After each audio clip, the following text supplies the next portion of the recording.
Hypothyroidism के common cause में iodine की कमी और ऑटो इम्यून डिजीज़ हो सकती है। इसके अलावा कई मेडिसिन भी इसका कारण हो सकती हैं। सर्जरी या रेडिएशन थेरेपी के बाद भी T3 T4 लेवल कम हो सकता है। पिट्यूटरी डिजीज़ में भी TSH कम हो सकता है, जिसकी वजह से हाइपोथायरॉयडिज्म के फीचर्स आ सकते हैं।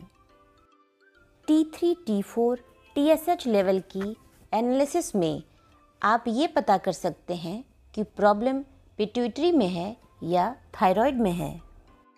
थायराइड ग्लैंड को हार्मोन बनाने में आयोडीन की ज़रूरत पड़ती है। पहले जिस एरिया में आयोडीन की कमी होती थी वहाँ गॉइटर और हाइपोथायरॉयडिज्म के केस ज़्यादा मिलते थे। इसीलिए आजकल आयोडाइज्ड नमक आने लगा है, जिसके बाद आयोडीन की कमी की वजह से होने वाले हाइपोथायरॉयडिज्म के केस में काफ़ी कमी आई है। जो लोग आयोडाइज्ड नमक नहीं खाते हैं, स्पेशली प्रेगनेंसी में, उनमें हाइपोथायरॉयडिज्म हो सकता है। चिल्ड्रन में आयोडीन की रिक्वायरमेंट 90 से 120 माइक्रोग्राम पर डे होती है। नॉर्मल अडल्ट में आयोडीन की रिक्वायरमेंट 150 माइक्रोग्राम पर डे होती है, जबकि प्रेगनेंसी में आयोडीन की रिक्वायरमेंट बढ़कर 200 माइक्रोग्राम पर डे हो जाती है।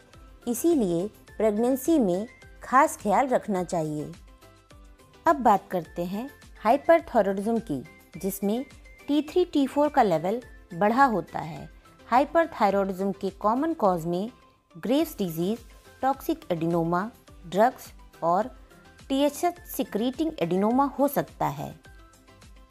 हाइपरथायरॉयडिज्म होने पर आपको हीट इंटॉलरेंस हो सकता है, यानी गर्मी ज़्यादा लगती है, पसीना ज़्यादा आता है, कमजोरी महसूस होती है।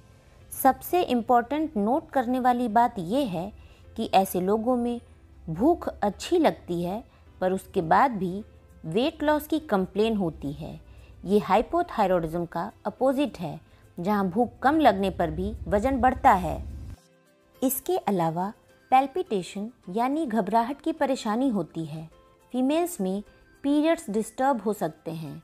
हाइपरथायरॉयडिज्म की वजह से डायरिया भी हो सकता है। हाइपरथायरॉयडिज्म में पहली कंडीशन में TSH, T3, T4 सारे बढ़े हो सकते हैं। इस कंडीशन में पिट्यूटरी की प्रॉब्लम हो सकती है। यहाँ T3 और T4 TSH बढ़े होने की वजह से बढ़े होते हैं।